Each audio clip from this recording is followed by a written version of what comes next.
tapi akan lebih baik dibandingkan musim lalu kita dapat jatah Roma dan Atalanta. Jadi menurut gua jadwal liga sekarang sangat-sangat menguntungkan banget buat Inter. Jerewetan ceking kita, nyerewetin apa aja. Halo teman-teman, ketemu lagi di Cerewetin Inter. Akhirnya setelah Copa America, Euro selesai, gue kembali ke habitat ngomongin klub favorit gue, Inter, yang tadi malam baru aja rilis jadwal ya, Serie A baru aja rilis jadwal. Kalau gue lihat sekilas sih menurut gue menguntungkan banget loh. Entah kenapa gue ngerasa menguntungkan banget karena persebaran lah big matchnya nggak di bulan-bulan yang krusial ya. Ini kalau katanya Simone Inzaghi, gue ambil dari websitenya Inter. Kami tengah berupaya untuk memastikan kami siap untuk laga pembuka Serie A. Pertandingan melawan Genoa akan seru dan menarik. Kami akan memainkan laga perdana di kandang dan kami ingin mengawalinya dengan baik. Walau bagaimanapun saat ini kami masih berfokus untuk persiapan tim sambil menunggu pemain yang terlibat di Euro dan Copa America kembali. Kayaknya yang baru balik baru Skriniar, dan Skriniar juga lagi hangat-hangatnya digoda lagi di berita ya akan direkrut Tottenham. Tapi menurut gua 3 pemain belakang krusial, kemudian Brozo Barella juga krusial, ditambah ada Hakan Çalhanoğlu. Jadi ini udah pas banget ya kombinasinya. Brozo menjaga kedalaman, Hakan Çalhanoğlu yang udah terbukti mampu menciptakan peluang, pemain tengah dengan kemampuan menciptakan peluang terbaik di 5 liga besar Eropa. Barella pemain tengah terbaik musim lalu, dia bisa jadi box to box, bisa jadi gelandang bertahan. Lini tengah kita komplit, dan di lini depan kita udah dapat Lautaro yang baru aja juara Copa America dan Lukaku yang masuk team of the tournament. Jadi squad kita sebetulnya udah pas banget. Pelatih juga sebetulnya salah satu yang terbaik di Serie A, potensial, masih muda, dan sekarang ditambah jadwalnya sangat menarik menurut gue ya. Nah ya, kalau gue lihat pertandingan perdana ini kan krusial ya. Di Agustus ini biasanya kan kalau Liga Italia kita main 2 pertandingan, terus international break ini juga 2 pertandingan pertama nih biasanya klub nih masih bener-bener buta banget gitu ya, masih mainnya masih nggak begitu masih kasar banget.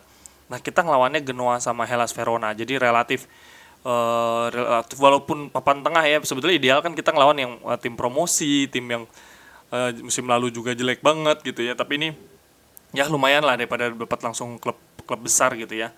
Ini Genoa sama Hellas Verona 2 pertandingan awal, terus habis itu jeda internasional, dan sampai dengan ada 3 pertandingan lagi sampai dengan kita ketemu Atalanta big match. Jadi kita punya 5 pertandingan plus 1 jeda international break untuk Simone Inzaghi menguatkan komposisinya ya. Dan baru Oktober kita mulai dapat Lazio dan Juventus.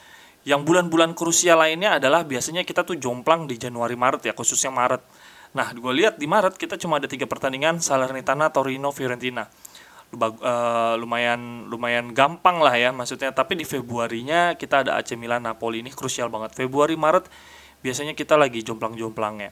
Tetapi untungnya adalah di bulan Mei 4 pertandingan terakhir sebelum liga berakhir kita nggak ketemu big match sama sekali. Kalau di musim lalu ada Atalanta dan Roma, walaupun kita akhirnya ngebungkus liga sebelum ketemu Atalanta Roma, tapi kan akan lebih baik kalau buat jaga-jaga kalau liga berlangsung ketat dan sampai dengan pekan-pekan terakhir kita akan relatif nyaman nih, karena 4 pertandingan terakhir di bulan Mei adalah Udinese, Empoli, Cagliari, Sampdoria.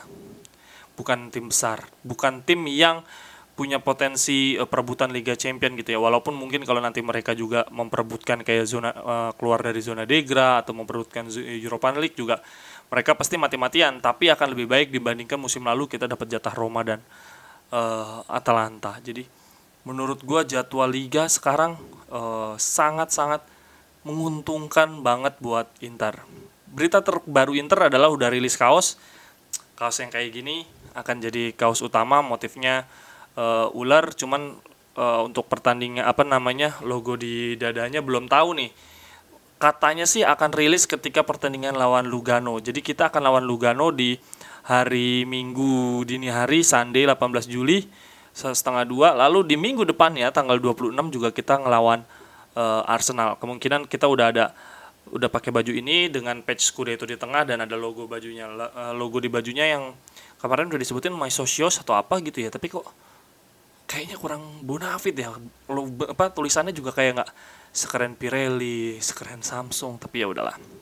Apapun itu, kita tetap dapat uang sponsorship kaos itu lebih besar dibandingkan Pirelli.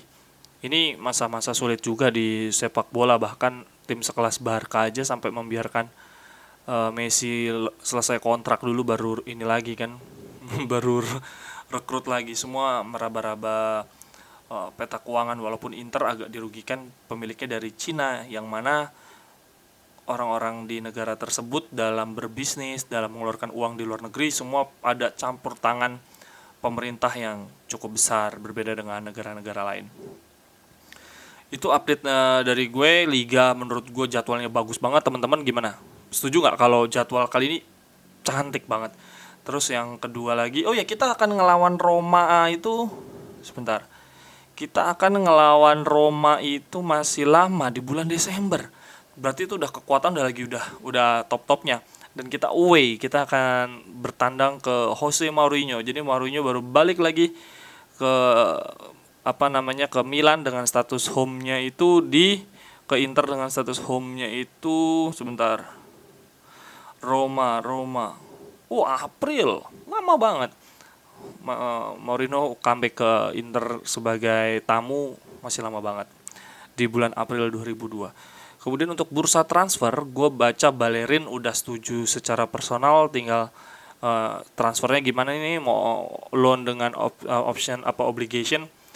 Jadi kalau peminjaman pemain tuh ada dua klausul. Biasanya straight loan, artinya udah pinjam terus balikin, atau ada loan with option to buy. Option tuh artinya boleh beli, boleh enggak, tapi dikasih opsi beli, berarti dapat lebih murah atau diutamakan kalau ada klub lain yang beli.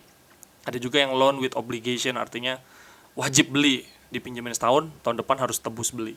Nah, ini yang belum tahu si Bellerin akan gimana. Tapi kalau kita pinjem lagi-lagi setahun ganti. Aduh, capek banget. Nah, di sisi kanan gue juga baca Dumfries yang pemain Belanda katanya juga udah setuju personal ya. Berarti feeling gue sisi kanan ini dua-duanya pemain baru nih. Si Dumfries bacanya sama si Bellerin. Sementara di sisi kiri, nah ini yang lagi dicari nih, apakah Perisic di Marco Lop dua-duanya dilepas karena ada Darmian, lalu tinggal nyari satu bek kiri yang patennya siapa gitu ya. Sayang banget, padahal gue juga pengen lihat Di Marco main untuk Inter. Kalau teman-teman gimana untuk sisi kanan, untuk isu-isu, apakah ada yang didengar dan belum gue bahas? Silahkan di kolom komentar, gue tunggu diskusinya. Sampai ketemu di cerewetan Inter berikutnya. Bye-bye, thank you. Cerewetan ceking kita.